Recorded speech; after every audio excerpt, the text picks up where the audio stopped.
All right, so welcome back to another episode of Taste Kitchen. And of course, today we're doing our Whiskey Lab. It's a series we're doing, and we're really gonna try to uncover some whiskeys that I think you might like. And today I've got, of course, none other than Treaty Oak in a couple of great bottles sitting right here beside me. And with me today, I've got Jamie Biel from Treaty Oak. So great to have you on the show, Jamie. Thanks so much for having me. All right, Jamie, let's get into you. What do you do over at Treaty Oak? Tell me a little bit about your background, how you got started in the whiskey business. Absolutely. My title is Director of Science and Sustainability, which is definitely a big component of what I do. I got my start in whiskey, let's say right when I turned 21. Okay. But before that, I earned a degree in plant biology. I've always been interested in natural sciences, chemistry especially. Went on to teach high school science for 11 years, and most recently here in Dripping Springs, the school district decided that they wanted to provide an opportunity for teachers to go to local businesses and bring back some of that relevance to the classroom. So in the summer of 2017, I came out to Treaty Oak to help them with their science initiatives and sustainability, as I had been teaching biology and environmental science. Very quickly, we decided that we would be a good fit. I had things to offer to the company, ways to kind of streamline production, ensure quality analysis, and further our sustainability efforts as a company. So today is actually my official 2-year anniversary working here. Great. So from a botanist school teacher out to making some of the best Texas whiskey known to man. I like that. That's a great track. It's always been in my blood. All right, so we're going to explore a couple of whiskeys you sent to us straight out of Dripping Springs. For those of you who maybe don't know Texas whiskey, there's only a handful of spots, I think, that make amazing whiskey, and it kind of centers around the Austin and North Texas area. And Dripping Springs, of course, right outside of Austin. So we're going to jump right to it. I think the first one we're going to try is the Ghost Hill Bourbon. While I'm opening the bottle, tell me a little bit about this one. Absolutely. So the Ghost Hill Bourbon is named after our distilling ranch. We're out here on 28 acres that has been a pass-through for folks for hundreds of years. There's a spring on site that has served as a watering hole for, long before this area was quote unquote settled. Certainly we have a lot of history, a lot of artifacts to corroborate that people have been passing through here for years. One of the coolest parts of the namesake, the Ghost Hill Ranch, are the stories that surround it.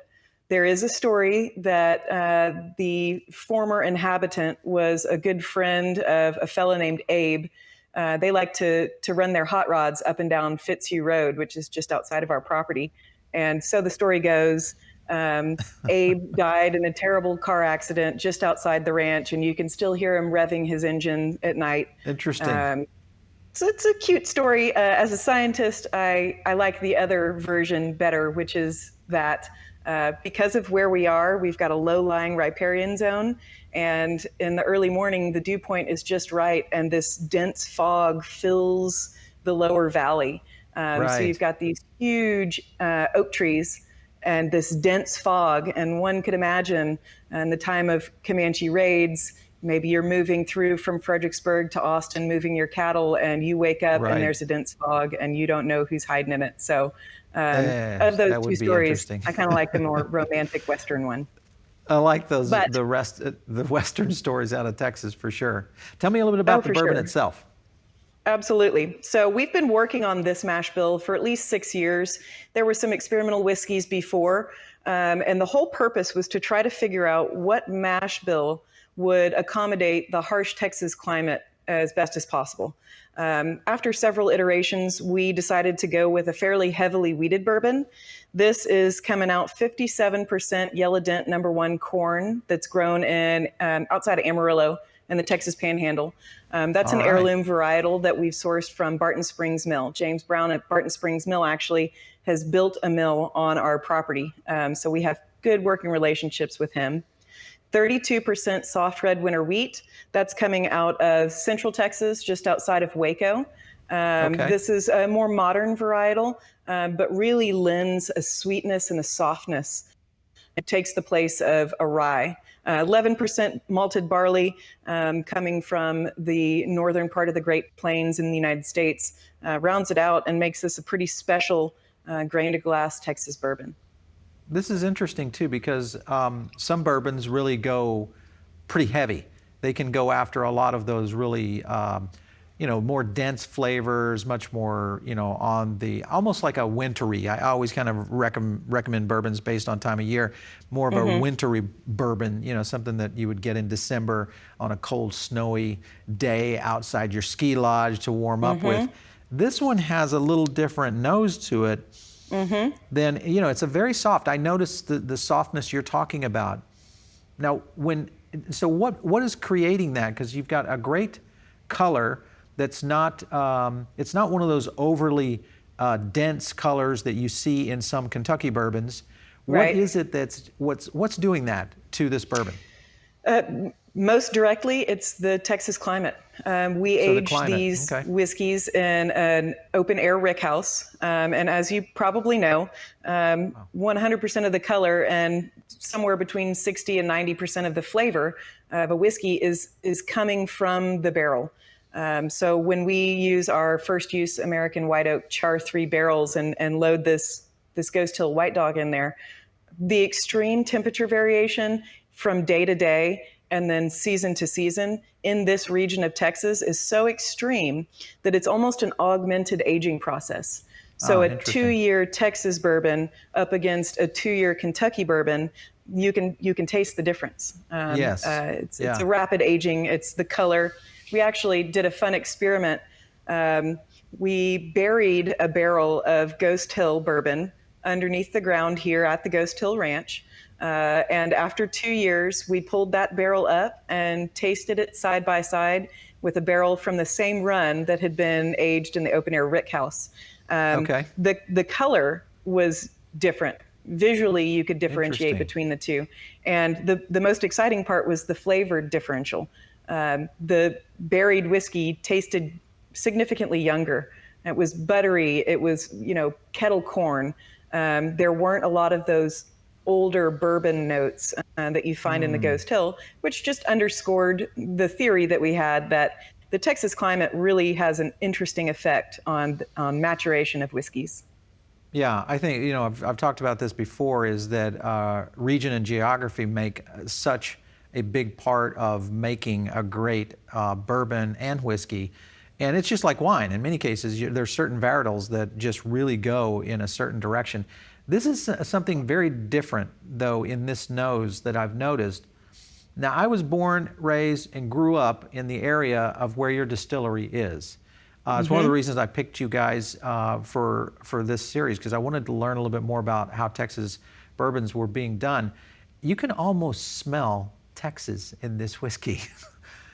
Thanks. There's something there that is just We're different. going for it's the Texas terroir. That term is mostly reserved for wines, but the truth is, this is made of Texas grain. It's aged in the Texas climate. We use the limestone filtered groundwater from underneath the ranch, and it smells of place. You can take this bottle with you on vacation and open it up and smell it and transport it back to the rickhouse here. So thanks for saying so. That's what we're striving for. It's interesting, I think, and a lot of people don't, we've talked about this in another series here, is that nosing is really a huge part of the whole experience of bourbon tasting, whiskey tasting, and exploring kind of, all of these great whiskeys and bourbons across America. But I think in many cases, a great whiskey really starts to pay homage to its origins, and you can usually pick it up in the nose if it's really well done. And this one, I would have to say, is very well done. The taste on this and the finish is pretty phenomenal here. This is a pretty nice bourbon. I like it. I'm going at this one at a 91 points. I'm just going to go through this for our audience. Dark stone fruit, soft oak, sweet corn, which I definitely pick up, and then that definite mild spicy finish which is in there. It's a crispy, got a crispiness to it. A little bit of cinnamon on the back of the tongue at the very end. Very good, yeah. This one would of the definitely things be that one I I would pick up go on for in summer. Yes, well, it's a year-round bourbon for me. One of the things that I pick up on the nose that we don't have listed is peach. And perhaps that's in my brain because it's peach season. But each one of these bottles, comes from its own microclimate. Each barrel is its own unique, same mash bill, same age, but you get those subtle differences. And it does, it smells like Texas.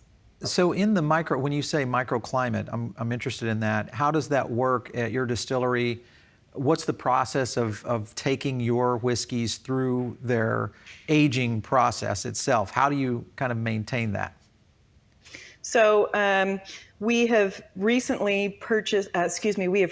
built a 5,000 square foot open air rick house. So there's no climate control in there. We want the Texas climate to do its thing. Interesting. Okay. For the most part, we put them in there, stack them as densely as possible so that we can reduce angel share. And then occasionally, if it's a long hot spell, you might see Rob out there watering his garden. And he'll take a hose and cool down the barrels just to keep them intact because it does get so hot. I mean, you get 3 or 4 days of 104, 105 degree temperature dry heat, and you start to worry about the integrity of the barrel. But for the most part, we put the juice in and leave it, and then let it go. Taste it at about a year, taste it at 2, pull it out and bottle it. Yeah. If you've never done a whiskey tour, whether it's in Kentucky or any of the distilleries across America, that's one of the very unique things is when you get a chance to crack open a barrel and get whiskey directly out of it before it ever even goes into a bottle. And there is slight differences and subtleties, I think, before whiskey is packaged and delivered in a way that's a little different. You have to definitely be a connoisseur and someone who truly appreciates great bourbon and whiskey, that's for sure. All right, this is a winner. I love this one. Is this a popular product for you guys? Is this like one of your top sellers? What's kind of the scenario This there? is our top seller. This is our baby. When I'm choosing a whiskey, this is the one I choose hands down. I'm a super fan. And you might notice we've actually just got in new glass. So the bottles that you have there were our most recent iteration, but we do have this beautiful new embossed glass for all 3 of our whiskey expressions. Kind of makes them stand out on the shelf a little bit. You can't mistake this for anything besides a bottle of whiskey. So we're excited about that new release. Check your shelves. Packaging is definitely important in today's business. All right, we're going to jump over to our Red Handed Rye. Now, rye is making, I think, its place to be known and to be reckoned with here across the whiskey business. And when you look at ryes, when you look at American ryes, and I always kind of reference my favorite, and I always will, and that's the Whistle Pig out of Vermont. Sure. But there are ryes out there that are starting to really kind of challenge the status quo. Talk to me about this one. Well, I'm delighted to. You mentioned Whistle Pig, which is a damn fine rye whiskey. They have sourced some of their juice from the same distillery that this comes from. The Shinley Distillery in Quebec is now shuttered. But we found this beautiful rye that they make. It's a low rye at 53%. And we bought everything they had and brought it back down here to Texas. So the age statement on the bottle is a 10-year, which is true. It was aged 10 years in the Canada climate, which we talked about earlier, compared to Texas is incredibly moderate. So very mild daily and seasonal temperature flux. Humidity is higher there than it is here on the regular. Sure. But then we've aged it in those same barrels for another 2 years here. So it's got a little bit of Canada, a little bit of Texas, and you mentioned that ryes are having a resurgence, and I've found that especially my lady friends, my girlfriends that come out here are really enjoying the rye. It's such a complex set of approachable flavors. And with it being relatively low at 53% rye, it's not overly spicy. Having been aged in the Canadian climate kind of makes it a little more approachable. Wow, you can really pick up your tasting notes here. The honey is definitely forward, and the I think the color on this is just beautiful. It's one of those that Isn't it? just kind of makes you think it's a pretty whiskey. It's beautiful. I like that. Okay, so Palate, caramel, mild green pepper, and kettle corn. Let's see if that comes through.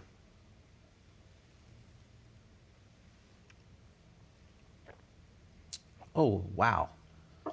That is a smooth rye. Isn't it? Okay, so you guys are stealing some playbooks out of Whistle Pig's little secret black book, I see. Well, we know what we like. That's right. That's the key about rye whiskey is it's one of those things that kind of sticks with you. If you ever get one that's a great one, Yeah. you kind of migrate to it, because you learn quickly of how special rye whiskey is. And a lot of people don't Indeed. appreciate it, I think, for what it is and how hard it is to make a really great Right. rye. So you guys have done an excellent job. I am just amazed at the quality of whiskey and bourbons that are coming out of Texas. This is just phenomenal to see this happen. With Treaty Oak, when you look at the number of potential whiskeys that you guys could look to make in the next decade, because I'm always thinking about how distillers are thinking about how to craft great whiskeys in the future. Because obviously great whiskey you learn from every batch, you learn from every bottle. And getting to that next phase because I have found so many great distilleries that, one, they've just figured out the model and they've learned how to really accelerate on it. What are you guys kind of planning for the future with Treaty Oak? Well, let me start by saying that one of our central ethos is pursuit of the curious. We are, by definition, a band of experimental nerds.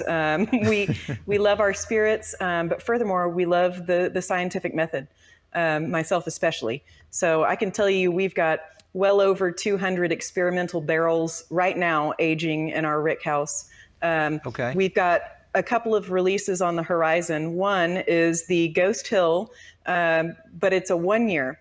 It's proof down to 80, so 40% alcohol by volume, 1 year. And the reason we did that was specifically because it's a year and a half now, we switched our operations over from using pot distillation to a 28-foot continuous column distillation. What we noticed was that the Ghost Hill White Dog coming off the column still was just beautifully pure and really showcased the grains in a way that the pot distillation just didn't quite capture. So we have kept a very close, I'd say but we've kept a close palate on the maturation of that column still Ghost Hill and decided it was so good at 1 year that we would release the world's first sessionable bourbon. So coming soon to a store near you will be the Day Drinker Texas Bourbon. Again, it's a lower proof. It's a younger bourbon. It's not necessarily one for a competition for connoisseurs. I kind of think of it as a gateway bourbon, something that's easy to sip on with your friends, and kind of takes you through the day without going straight to bed. Yeah. For the 4th of July, we're releasing one of our first heirloom series. That's the red, white, and blue bourbon. We sourced Hopi blue corn, which is an heirloom and organic varietal, white corn, which is also organic, and then used the rest of our Ghost Hill mash bill with the soft red winter wheat and malted barley, and aged that for 2 years, 4 months. That'll be a special release on site. We have also released a Bloody Butcher, which is named for the corn, another organic varietal that we sourced thanks to James Brown of Barton Springs Mill. The Bloody Butcher is a red corn on a white stalk. So it kind of looks like a Bloody Butcher apron. And we did a 90-10 on that one and released that a couple of months ago. So we've got heirloom grains to release. Most of them are going to be on site. We'll look to see how the public reacts to those to see if we need to continue to produce them. We've done a green Oaxacan, which is a beautiful ancient corn that was really roasted and earthy. Then we do have in production our first ready-to-drink. It's a Treaty Oak Old Fashioned made with our Ghost Hill Bourbon at 38%. And that'll be coming soon again. In the next few weeks, we should be bottling. That'll be interesting to see because premixes are making their way. Mainly, I think we've started to see some premixes hit the market, obviously with the lockdown, but also with online ordering and restaurants doing, needing the ability to either sell cocktail kits or doing some kind of grab and go. I know with Texas, they've extended the law with what you can do with takeaway cocktails, which is kind of interesting. I think we'll see some more evolution there from a legal standpoint, which will enable more of these great bourbons and whiskeys to be explored, by more people. I'm kind of curious, when you look at, because I've looked at a couple of distilleries that have started testing rick houses in various parts of their area, so their geographical domains, so to speak. When you look at Texas, especially the Hill Country or West Texas, there's some potential opportunities. If you go down into South Texas near places like Uvalde, you've got the Nueces River and some very unique, landscape that I'm just wondering, have you guys ever explored potentially going with the rick houses in different parts of Texas? Absolutely. And to take that even a step further, we've been exploring until the whole situation with coronavirus happened. We were actively pursuing the opportunity to build a 3-layer rick house. The bottom layer would be actually underground. The second layer would be unclimate controlled, and the top layer would be climate controlled. And the idea here is that we would be able to set the climate controlled sections of those rickhouse to the daily temperature and humidity for both a Bardstown, Kentucky, or an Aberdeen, Scotland. Perhaps the whiskey areas of Japan. So we want to see what our Ghost Hill mash bill would look like aged in a different climate. Yet another series of experiments. Yeah, you mentioned Bardstown, which is Bardstown Road. If you look at that in Louisville, Kentucky, that's like the monument to great whiskey in America. There's so many great distilleries in that area. It's amazing. Indeed. Which goes back to that whole thing with regional and geographical connection to these great whiskeys.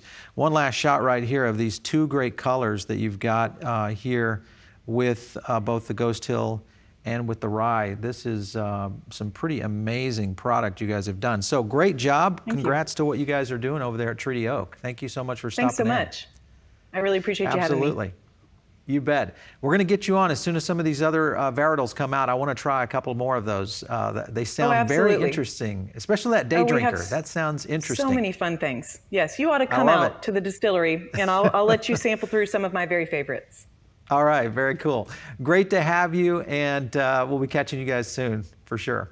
All right, cheers. Cheers to you. All right, so thanks for stopping in on Taste Kitchen again today for our virtual Whiskey Lab series. And of course, checking out great products like what we've seen here today, both with the Red Handed Rye and the Ghost Hill Bourbon from Treaty Oak. So we're gonna do more content just like this with more great whiskeys as we discover what's kind of impacting the industry. And of course, if you are looking for more great content like this, hit the bell if you're watching over on YouTube for great content and subscribe, but also you can hit foodabletv.com for both our shows and our podcast. We'll catch you next time right here on Taste Kitchen.